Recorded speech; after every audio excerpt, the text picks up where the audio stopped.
Hi there, and welcome to the Skylight Books author reading series. If you'd like to learn more about us and our many upcoming author events, please visit skylightbooks.com, where you can browse our inventory, buy books, and join our Friends with Benefits Club. You can also follow us on Twitter, Tumblr, and Facebook. To speak to a real live bookseller like me, please call 323-660-1175. Thanks for your support, and enjoy. Kai Carlson-Wee was born in Minneapolis, Minnesota. I'm sorry, I couldn't help that. I just had to say that. He received his BA from the University of Minnesota and his MFA from the University of Wisconsin-Madison. His poetry has appeared in Plowshares, Best New Poets, Tri-Quarterly, Gulf Coast, and the Missouri Review, which awarded him the 2013 Editor's Prize. His photography isn't this an amazing photo? I gotta say, this is awesome. I just love this photo. So is this a self-portrait? Selfie, yeah. Yeah, it's a selfie. So imagine someday your selfie will be on the cover of your own book. His photography has been featured in Narrative Magazine, and his poetry film, Riding the High Line, has screened at film festivals across the country. A former Wallace Stegner Fellow, he lives in San Francisco and is a lecturer at Stanford University. Please welcome Kai Carlson-Wee. All right. Just got to do the mic check thing here. Everyone hear me okay? Lovely crowd. Wow. It's always been a dream of mine to kind of read at Skylight. My girlfriend Catherine and I had one of our first dates here when we started getting together. And we were just browsing the poetry section and kind of finding that we had a similar taste in poetry. So this is a special place for that reason. She lives near here. Also to be sharing this stage with Nick Flynn. Nick has been just one of my favorite writers of all time since I started writing. His memoirs, I guess, and his poetry have been a big inspiration. So just to share this stage with him is very special. He wrote the foreword to this book. And he really didn't know me from Adam when he did that. So I owe him a deep debt of gratitude. Just mixing my words here. But thank you all for coming out tonight and for helping Nick celebrate this new book that I just had the pleasure of reading over the last few days. It's really amazing. I'm going to start this off with the title poem of this book, Rail. If you read some of the blurb stuff on the website, you might have noticed that this book is a lot about traveling, a lot about trains. And this poem sort of sets the book in a landscape, and mainly like a psychological landscape. But it's a little bit of a snapshot of riding a freight train across the country with my brother. It's called Rail. I find it here in the wild alfalfa, head full of antipsychotics and blue rain. 20 years old on a freight train, riding the soy fields into the night, leaning away from the short grass prairie, the black Mississippi of dream. My brother asleep on the well wall beside me, nodding his head to the sway. What home are we leaving? What distances blur the electric fence? What 100 low thundering wheels of darkness are coming to carry us there? Rain and the singing wind over the auto racks, staring out west at the stars of our gods and the lonely dark stars of our hearts. Boarded up storefronts, burned down apartments, highway signs that only name the dead. We cross the station tracks, the broken legs of Sunday chairs left rusting in the yards. We know the way the story ends. Still, the whistle blows. The flare stacks whip their excess methane candles against the night. The wheels that brought us this far still roll, still churn the polished iron ash. The road goes on. The highway turns a deeper shade of black. And as the sun sinks down on the eastern Montana hills, peppered with horses and gunshot cars, the rails still lead us somewhere else and shine in the falling light.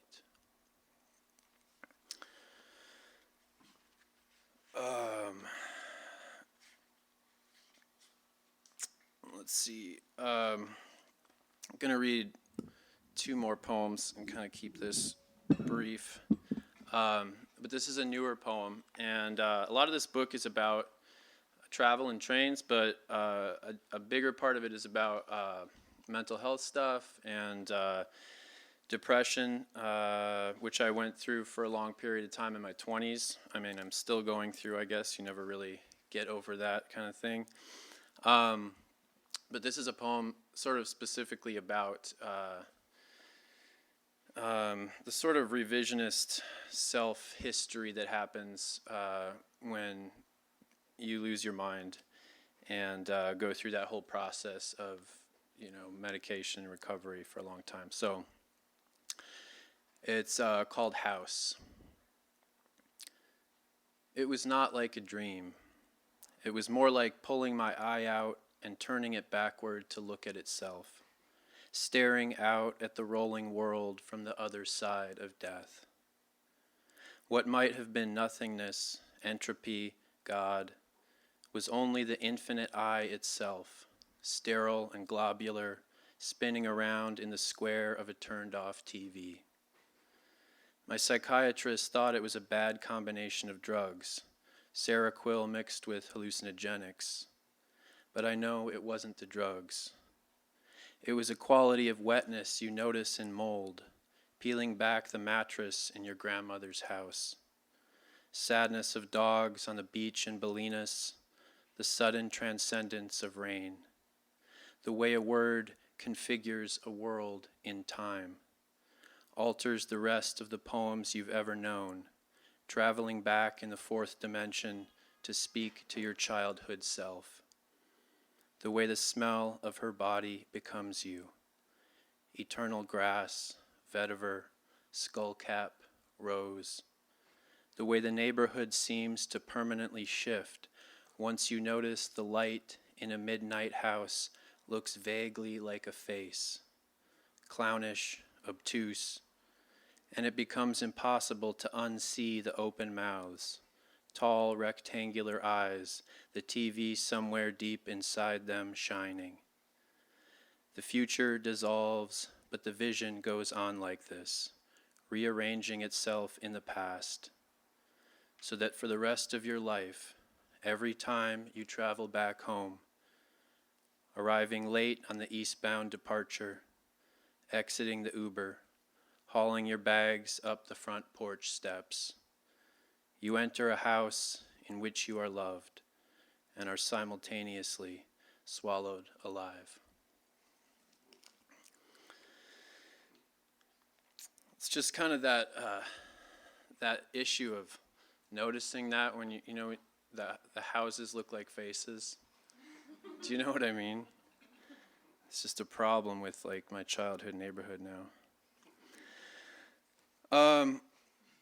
So I'll read one more poem and then introduce Nick. But this is a love poem, and this is kind of how I started writing poetry. Was love poems. I would develop these inappropriate crushes in elementary school on people, and just was too shy to tell them that I liked them, so I'd write them a little poem, and sometimes it was effective. Mostly just creepy, but sometimes effective. But I still write love poems, and a lot of this book is sort of a kind of love poem. This is one about love after a relationship is over, and what becomes of that feeling then. It's called Secret Air. I know no God, no ghost, no code that turns the burning engine back. I know a highway, field, stars above the sleeping corn. The river rolls, the world spins alone. We are not promised love like this. We don't decide what brighter angel comes, what water climbs the banks. It could have been a different year, a better pill, a weird forgotten dream, a song I heard behind the neighbor's door, the barking dog again. But it was you, the only one to make it last, to hold my head like this, to lead me back inside myself, to know, to be, the sadness of a summer horse unbridled on a hill, departing ere the farmhouse crumbling in the wind. I could have lived 100 lives and never known a real kiss. I could have gone without your winter stars, your streetlight tinted breath. But it was you, the one who made the darkness real, the highway blue, the roses hollow thorn. I know we die alone in separate rooms with canceled eyes and some disease inside our hearts. But still, we knew a love like this. We knew. And all the nights I sleep in someone else's arms, the rhythmic dark, the drifty San Francisco nights I wander with the crowd, from here to there to somewhere else, the Safeway lines and subway lines and traffic streaming west. I return again. I remember you and only you like this. Your careless grip, your pale eyes beside me in the corn, the sheet of plywood for a bed. It is what is. Among the cricket's song, the muddy river rising up the banks, I meet you there. I turn to hold you in the secret air that only you will know.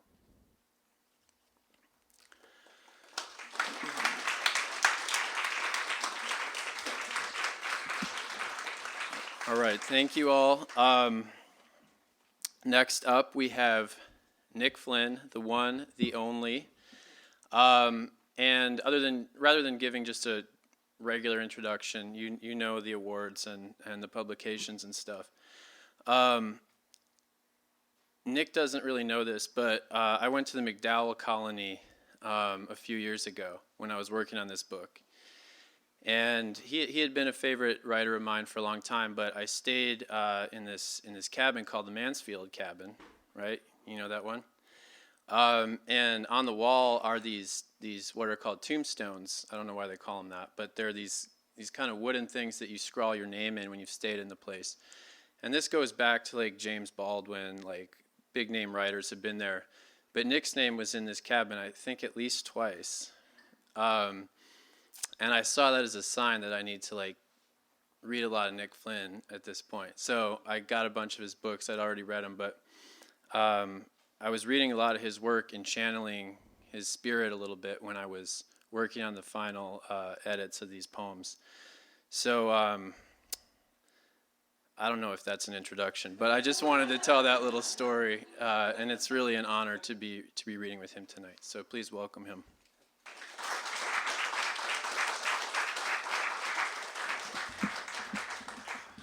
Wow. Oh, hi, everybody. Kai, that was so great. Yeah, we definitely have a kinship through this. I was asked if I would look at Kai's book. I'm doing like our conversation now instead of reading. I was asked by his girlfriend, by Catherine Pond, who's right here, Catherine Pond, who I knew through other things, New York Writers Institute stuff, and she was just a great spirit at that really great place. And she'd asked me at one point if I'd look at this manuscript, I think, is how it happened, right? What's that? To write the intro, which is a big deal.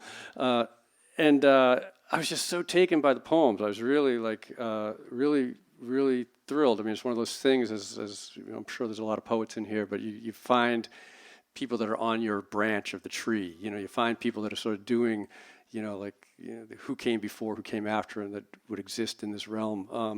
It was really moving, and I just thought it was really, I was taken by it. Now I just going to keep going with talking about Kai.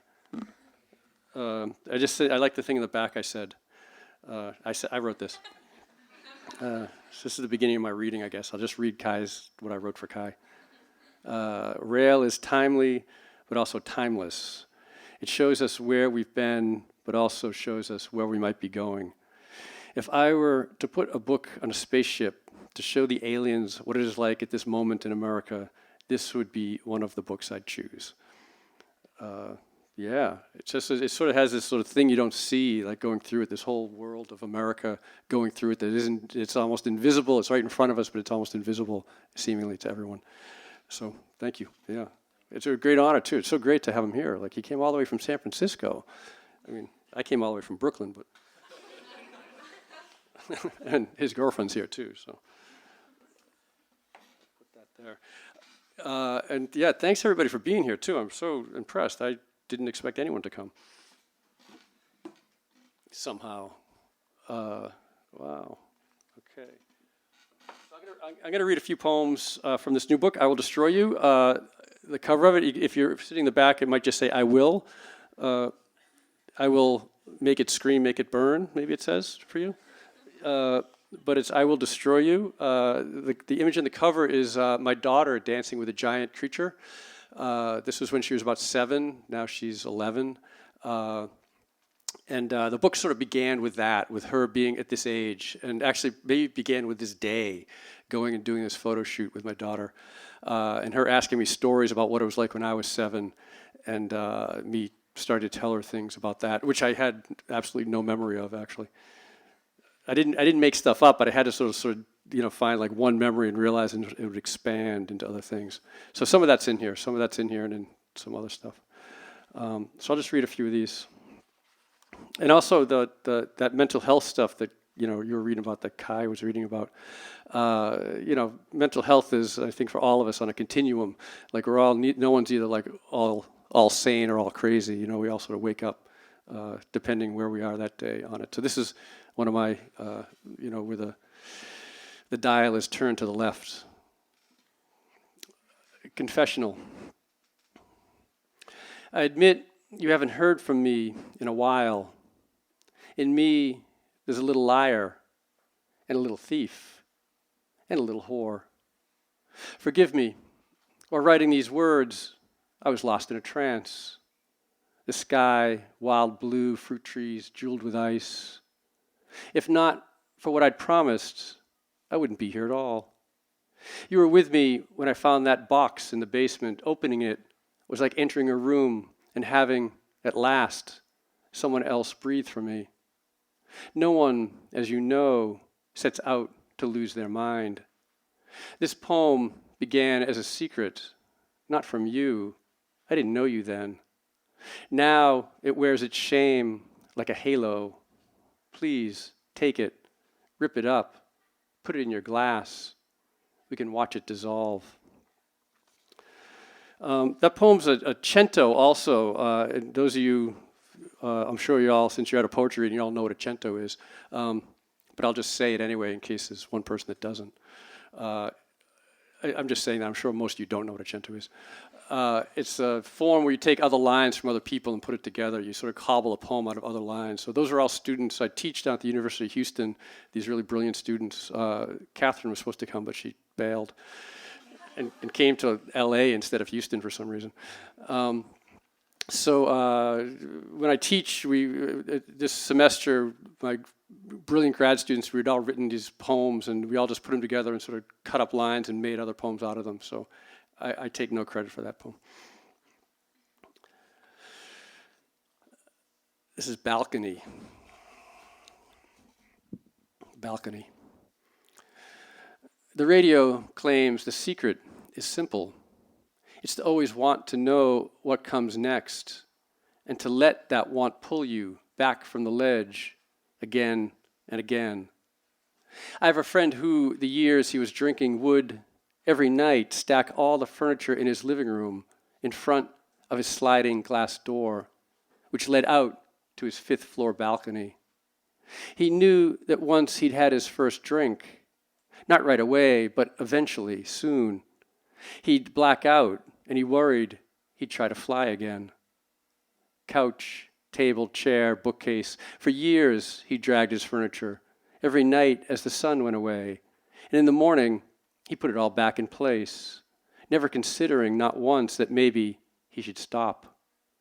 The one promise I can make is that I'm staying, even though what knocks on our door at night has at its heart only my getting lost, even though some part of it wants me dead, which is why I feed it with a stick. You've already met it, but it didn't show you all its teeth. It knew it had to lull you in. It knew you were skittery. It let you feed it by hand. It let you put a finger in its mouth, into its good, good mouth. It didn't bite down, not hard, not then, not yet.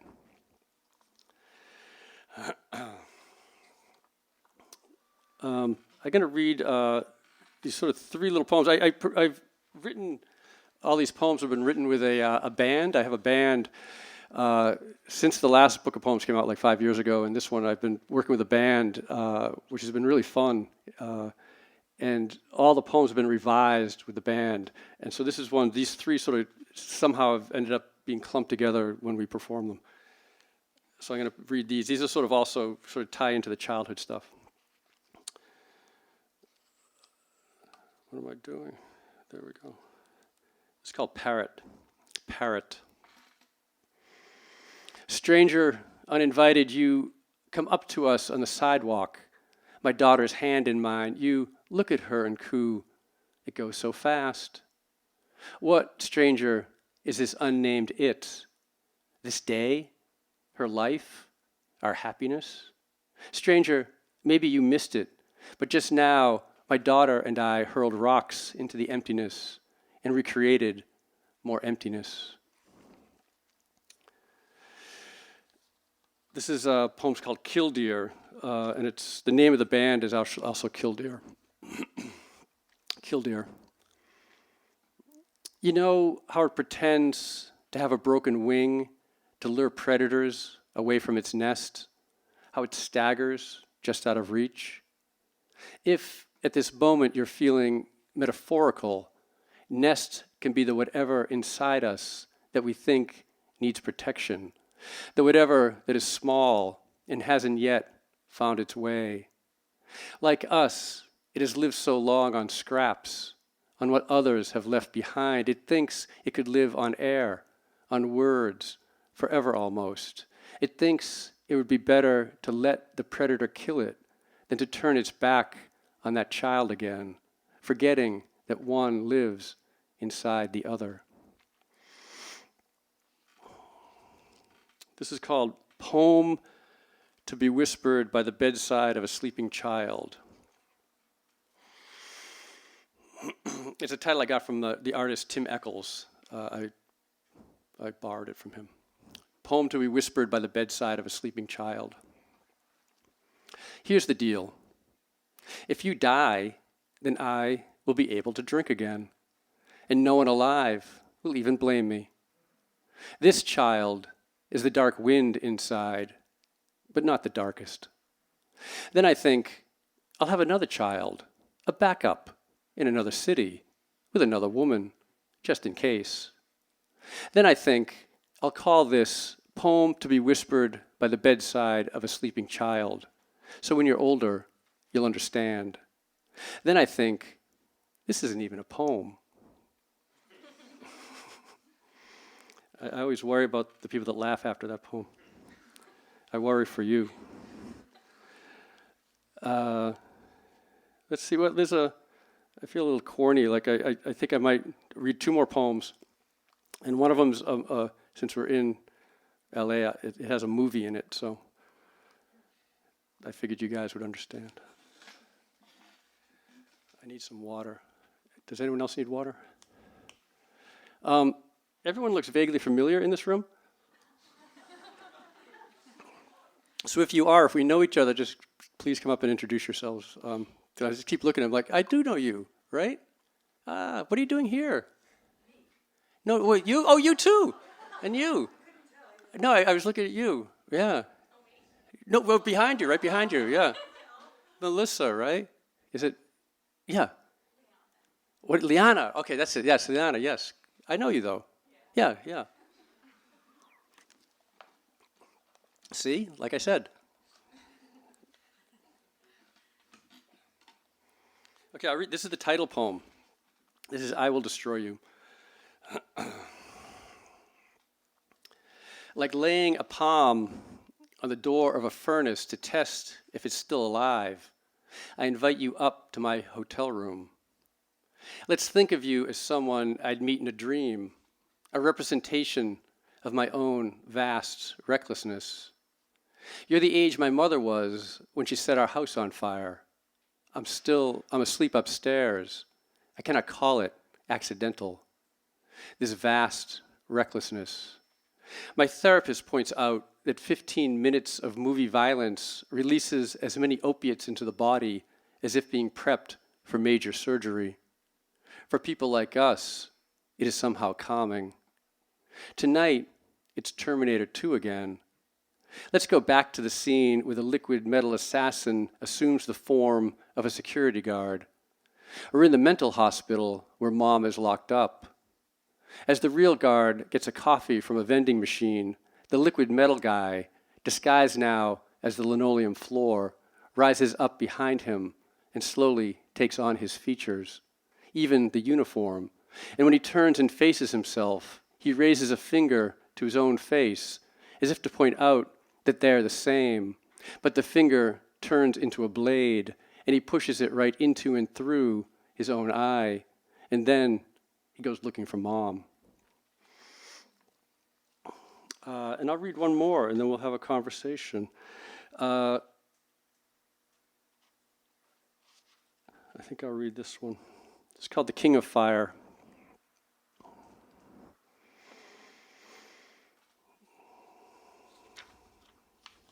King of Fire. My first night without you, my wings fold back into themselves. All those birds inside are released by your hands. Now, I trace my fingers along my collarbone, trying to find where they live. I keep touching my scar. It feels like swallowing night, like flyers for a lost boy. What if it's true our bodies are not our own, but only become manifest, like this poem, when activated by another's touch? What if the thing activated is outlined roughly by the word body? This morning, my daughter stood before me naked and said her body was not her own. She's been sick for 2 days. Smiling, she seemed to like it, the feeling, that floating above. I worry it's a setup, a manifestation of the addict I've passed on through the blood, my talent for slipping into the bigger thing, a craving for it. Oh, to live without thoughts, no rats in our shoulders, only birds, and the willingness to let someone inside. What if these things we call our bodies are not singular or contained? What if they finally become irrelevant? After so much time trying to be grounded, to land on this earth, so strange to imagine we might simply pass by ourselves for a moment, en route to somewhere else. What's on the other side? A nap? A parade? It works. Matchbox sparks, lightning bugs. I'm completely inside that boy who feels like he's inside me. And this, I want to know everything about the parade. Thanks.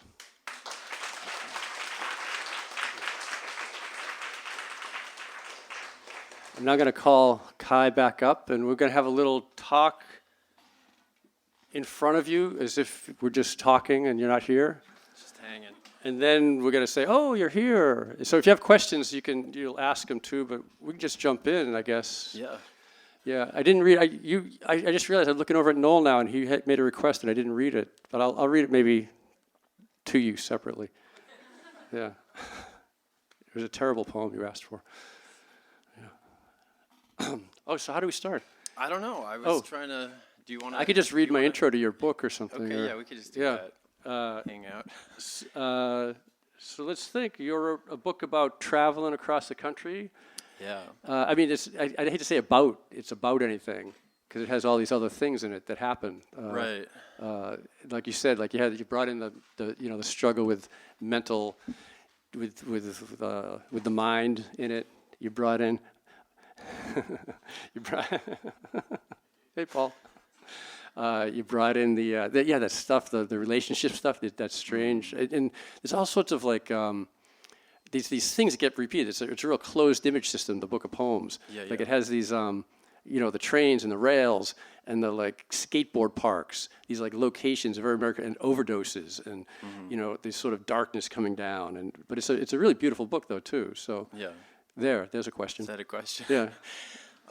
Well, yeah, I think that that thematic weaving, that I guess I'm trying to do in some poems in that book, like poem to poem to poem, you do a lot of too. And in this book, you've got the fire, the sparks, the horses become a theme. And I think, when I set out to try to write this book, I wanted to write kind of hero's quest. I wanted to use that journey structure, and I tinker with it and mess with it, and make it my own in some way. But I built the book kind of around that basic foundation, and I think we both have a tendency to want to play with narrative in that way and play with the idea of narrative and theme. Yeah. So also not a question, but Yeah. You just brought the hero's quest. It's so funny. I just in my therapy this week, which I think I did by phone from here. I did yesterday, and like he brought up this thing. He was really down on that hero thing. He was like, yeah, that's the Joseph Campbell right. It's not thing. cool right now. Yeah, and he was like, well, I don't know right now. I think because he's not like that topical. My therapist. But he said like Jung would like fight with Campbell's idea about that, and Jung would. But I'm sorry, I can't remember what it is. Like that's the second I've heard hero in the last 2 days, and so now suddenly like I should look at that. Well, I think I don't know if this is what they were fighting about, but I think Campbell kind of prioritized the idea that the hero's quest should be about a hero, and there should be some big victory won at the end.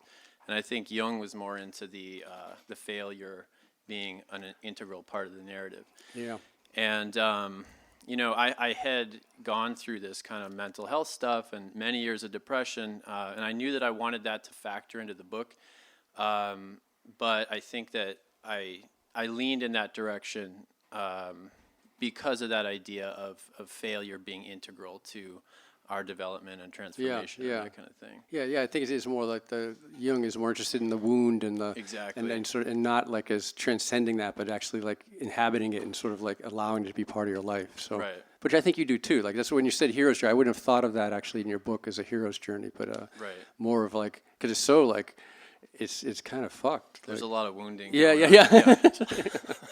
But in this way, that's like it's so like the tension of it, like the beauty of the the descriptions and the sort of repeated places and stuff. And then there's this sort of American, very very American despair. It's a very American book. Yeah. It feels like very Steinbeck and very like this. You can sort of see these echoes of like this timelessness going through it. Well, one thing that Nick mentions in the foreword to that book is about the kind of placelessness, the nowhere-ness of America in some way, and I think that I was wanting to write about that and capture that in some way as a reaction to kind of deep image poetry and what they did with place, and they kind of prioritized like these locales and these landscapes.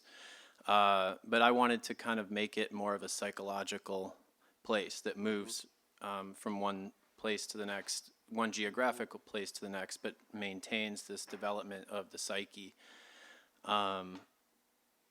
And so I don't know. Yeah. That was what I was.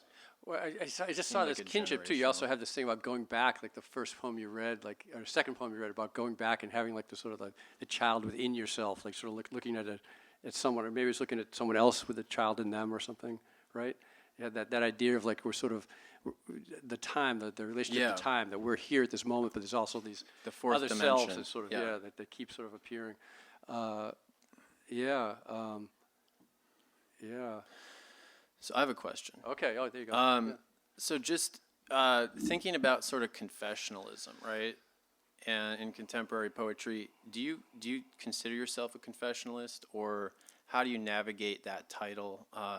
Because you've written memoir, and in the poems there are some things that crop up from the memoir that kind of feed through, and it's all kind of woven. How do you navigate that, and do you consider yourself that, I guess? Yeah, I mean, I don't mind the term. I'm not like, but I think there's moments in the poems, and like almost every poem that sort of like veer into like the pure like imaginative realm. Also, like there's things that are, that are you could point to and say there's some biographical fact to it, but. There's usually like a moment that just sort of comes in. This is why I love writing poetry. And prose, like you don't. I mean, I do that in prose too, but I have to always signal the reader, like, and now I'm just going to speculate wildly, and this isn't real what I'm about to say. Whereas in poetry, you get to just move in and out of it very quickly, and sort of like it's about like destabilizing, if the feeling state that you're trying to write about is unstable. It allows you to sort of like by moving through those different realms, it allows that to sort of maybe expand out from the poem itself. So I mean, I don't care really what anyone calls me. Really, they call me a confessional poet or I don't know what else they would call me, surrealist, narrative. I write narratively sometimes, but listening to yours compared to mine to this book, yours feel much more narrative, and in your book compared to mine, I sort of listen like, oh, well, he has like nice stories in his, and mine are just sort of more fractured, like at this moment. Just sort of little glimpses. There's sort of little glimpses that come up now. Yeah. And I'm not sure where mine take place. Like yours take place in no place, but there are places. Yeah. Where mine are like they're just sort of floating around in this other ether or something right now. Right. I don't know why that is. I'm trying to get more grounded, yet there's no place now. Some ether. Yeah, exactly. Yeah, but I'm trying to get grounded from that though, but it's not working though. But in the prose though, that's where a lot of things like that. I get to write prose allows me to sort of like have this freedom in the poetry. Like I don't have to like sort of put everything in the poems. They can really be free to be transformative and to move around a lot. Whereas in the prose, you sort of, I have a companion book to this one that's going to come out next year. That you said there's fires in this. It really focuses on that fire that when I was a kid, our house was caught fire, set on fire, and it's really located in the town I was in. So you really get a sense of the town. You get a sense of the place. Much more so than this book does. Yeah. So I get to sort of like, that's what prose does. Yeah. That's why if you ask for the difference, like that's the difference. It's like more grounded in time and place, I think. And it sells better. Well, not always. Yeah. I hate to say, like you hope it does. Yeah. You say that and then it suddenly doesn't. So, and then you're like, oh, it's supposed to sell better. Wow, my poem sold better than my prose book. Weird. Should we open up to the audience? Yeah, Do you have another let's do question? it. Do you have another question, or we could open up? Anyone have any questions in the audience? All you, yeah. What are you guys working on right now? Well, I'm kind of in this weird limbo state after my first book of poetry has come out, and I don't know what I'm doing. It's kind of like you start back. You think like you're going to progress to this level, and the next book will be a lot easier, and the next project will be a lot easier, and I've found that it's just not that way. And so I feel like I'm starting over again, which is exciting and kind of scary, but I also am working on film projects. I do kind of poetry video stuff, working on those. I have been trying to take more photos lately just because like I get bored with writing poetry. And I don't know. So we'll see. I'm trying to do some like multimedia stuff, but the poems just come when they come, and I'm hoping that over time I'll get another book, but you never know. Yeah. Okay, And I'll just answer yours, then we'll go to Marie at the back. Yeah, I'm not doing anything, actually. I'm sort of like, I really enjoy these days, like not writing, and like just sort of really stepping like far away from writing. And I go into it very deeply in moments, like in these certain workshops I teach, which some people have been at. I will go deeply into the writing at that moment, and then I'll sort of like, because I found like I've been, doing this for a while now, and I find like, to me, it starts to feel a little like sort of a mental illness, writing. It feels like you're sort of always sort of trying to transform your experience into language. Feels like it's, at a certain point, like maybe you just get to be a certain age, you're like, why the hell am I doing this? Like, what does this mean? Like, is this really being alive? So now I really very strongly don't write when I'm not writing. And right now I have a book just came out, so I'm not really thinking about it. And in the midst of that, writing happens, but it's not like I don't walk around with it in my mind all the time, which I used to do sort of obsessively in order to like probably not think of other things that were sort of harder to think of. And now now I have to think of harder things, like, and also good things too. Yeah, in the back there.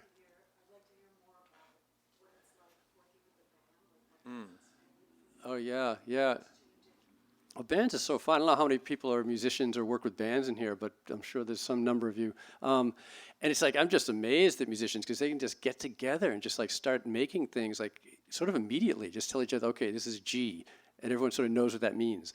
And they start like doing something. And so I had this friend who for years he'd come up to me. He was a musician, and he would come and say, hey, we should do something together. And I never got it really, because I really like him. He's a dear friend, but like I didn't see where the tension was, because he's sort of a loud Irish guy, and I'm like, this is another Irish guy. And I'm like, yeah, that sounds, where would the tension be? And then he came with this other friend of his who was just like this woman who plays violin, and I'm like, oh, that's a little different, So we did something together, and it sounded kind of good. And then I'd been doing something with this composer for like 12 years, but his thing was always big stage productions. Like there'd be 20 people on stage, live orchestration and stuff with my text, my librettos. And I just asked if he and I could just do something together once we did that, like one-on-one. And then we all came together. So he's sort of like this Eno guy, and they're like these punk folk people, and I'm reading poems. And I think it's fun. I mean, I think it's really good. And we rehearse and we do stuff, but it also like, it creates this rhythm like within the poems.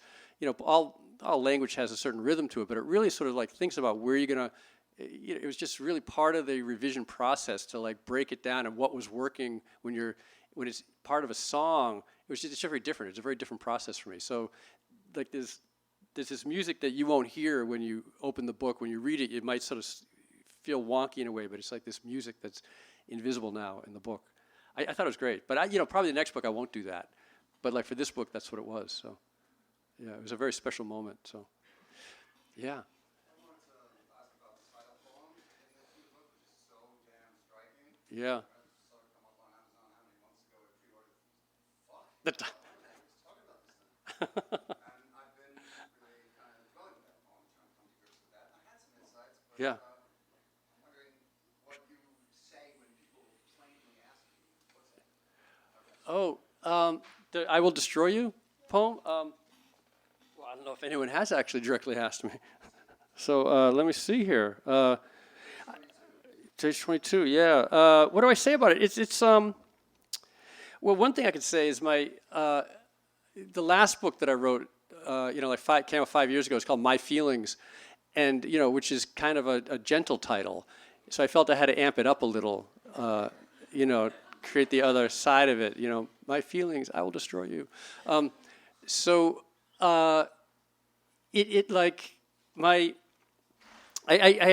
had the title for the poem, for the book. It just sort of, it seemed to work for me. It seemed to work on this level. And also the I is like, the I and the U are sort of indeterminate for me. It's like, it shifts. So you can see in that poem, it ends up being the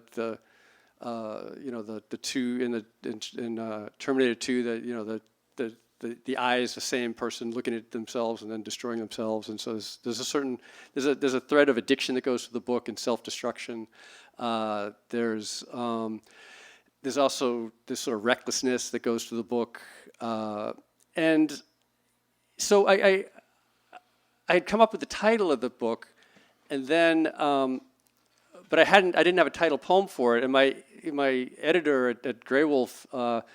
I did that for my feelings also. I had to title my feelings for that book, and I didn't have a poem for it.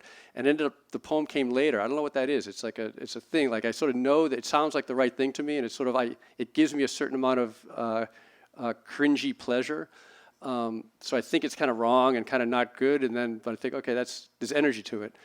And then I wrote the poem. Then I went and saw Terminator 2 with a friend, and I was like, oh, that's what the poem book's about. That's why I called it that. It sort of came together, like, oh, that's it. That scene there is, so that's... A split off part of self, which is your opponent, fair baron, homopsychoanalyst, call it inner saboteur. Yeah. Who's got a different name for it. Sure. Puts the wrong liquids in the wrong place. In the book, there's a poem about you in a liquor store where alcohol seems to have agency and a mind of its own. Oh, yeah. This poem will destroy you. The person goes for coffee and instead gets liquid inside that was liquid metal. Oh, nice. Now, Nice. the arson, with all its ambiguity as to its roots and nature, Yeah. is in the poem whose title is I Will Destroy You, and it is the pilot steering the book through the centuries. And Yeah. it's been born, and oh shit, Yeah. this ambiguity as to who is destroying who, Yeah. and what is suicide, what's homicide, and what is Yeah. their desperate confusion. This is a potent mix. Stephen said poetry helps people live their lives, and that's what yours does. Thanks, man. No, it's nice to have like another therapy session up here. Yeah. Because I missed a lot of that. I mean, that's the thing when you write a poem. Like I missed a lot of the things you were seeing in it are not conscious, not on a conscious level I think for poets, like or for any artist. Like you sort of create it. It feels right in a certain way, but I don't want to or I'm probably not even able to actually go deeply into figure out why exactly those things go together and seem to work, except that there is that cringy joy to it. Like you're sort of like, ooh, that's creepy in some way. Discovering in your own poems these things that Yeah. But yet the whole arson thing is like, the title of the book that's coming out next year is This Is the Night Our House Will Catch Fire. It really goes deeply into that, but it never gets to the end of it though. Like there's never any sort of like, oh, this is the final answer to that question. So, yeah. Billy. You were mentioning when you started writing those poems because of the picture on the cover. Yeah. About 7 years ago. Yeah. Is there like a process to your writing? Like do you write every day, or do you write a bunch of poems and then try to piece it together into a manuscript later? Like how does this process go? Yeah, these ones were really written really about since the last book came out. I kind of had I don't know, what do you call it? What do you call it? Like a mental breakdown or something? What do you call your thing? I don't even know what Yeah? happened. Like, you know, a mental rift of some some sort. kind of mental breakdown. Yeah, exactly. What's that? Yeah, lost my shit. Yeah, I went through a rough patch, and that was when I really decided, I really questioned why I was writing, and so I stopped. I'm like, I'm just not going to write, and so the poems came up, and they sort of came from that probably psychologists probably know too. This sort of inner, this tension builds up, and so they come out in these real bursts, maybe a week burst or a 2 week burst, and I'd sort of go away from it again and say, oh, I'm done with that, and then they would come out again. What's that? Yeah. Well, and then they get edited over the year. I mean, editing seems like a different. It's not as much of a psychic, landmine editing because you're already sort of, the thing's in front of you now. It's out of you and in front of you, at least for me. And so the editing is sort of joyful in a way. It's not the same deep psychic plumbing. It's sort of then you're sort of painting, painting the room or puttying the wall or something. I don't know, whatever the metaphor is. Yeah. After it comes up, there's plumbing and there's painting. Yeah. Mm-hmm. Fraud. I want to hold this up. This is this is one of the poems in the book called Icarus, and this is two people in the room here, Kevin and Crystal, right? Kevin and Crystal, right? Yeah. And they do this thing called Every Other Series, and they asked me if they'd send them a poem. I sent them a poem called Icarus, and they made this beautiful thing out of it. Cool. Which is really nice, which I was so happy for. So I just thought I'd say that. Yeah, that's all. There they are. You can talk to them after. Yeah. I didn't read this poem. It's a long poem, as you can see. It's in many parts, so I didn't read it. It says, they had to get a big piece of paper for it. Yeah. I just showed this thing. They showed this thing on Instagram or something. It showed trying to figure out the Trump's impeachable defenses, and it sort of showed Buster Keaton opening a newspaper, and it kept getting bigger and bigger. until it like covered him and he blew away with it. So it's kind of like that. Yeah. One more question. Let's do one more question, and then we'll Anyone? Or no more questions? Maybe there's no more. Okay, sure. Going once, going twice. You mentioned clipping poems at Houston, and when we were Clipping poems. the clipping lines. Oh yeah, lines. Taking lines from poems. Yeah. Because we've worked together. Marie Elizabeth and I have worked together. Yeah. Did a lot of that too. Is that still a lot of your process? Yeah, the last this book and the book that's coming out next year, that it was all done with this sort of very strange process that some people who have studied with me in these sort of 5-day workshops have gone through this sort of like really exhausting, psychically difficult process where you generate a lot of work and then you sort of take it and sort of divide it all up and try to create like this sort of long associative narrative out of it. And yeah, so some of the poems came from that process, definitely in this too. Yeah, some came from this sort of like just writing this sort of burst of time, and some came from that process. Yeah. All right. Well, thank you, everybody. Thanks. Yeah. Kai. Yeah. Kai. Nick. Kai. Yeah. Thank you both for coming. We're so happy that they're here. We have copies of their books available at the register. We'd love it if you bought the books first before you got them signed. I will move all the stuff out of the way, bring out a table where they can sign behind. We're going to ask that you actually line up to my right against young adult graphic novels. And always to remember, if you are a member of the store, a friend with benefit, as we call it, you always get priority in the signing line. So thank you very much for coming. Who determines that? They just know. You've been listening to the Skylight Books author reading series. Don't forget, you can listen to this and all of our other great podcasts at skylightbooks.com. Thanks again for stopping by, and we hope to see you soon.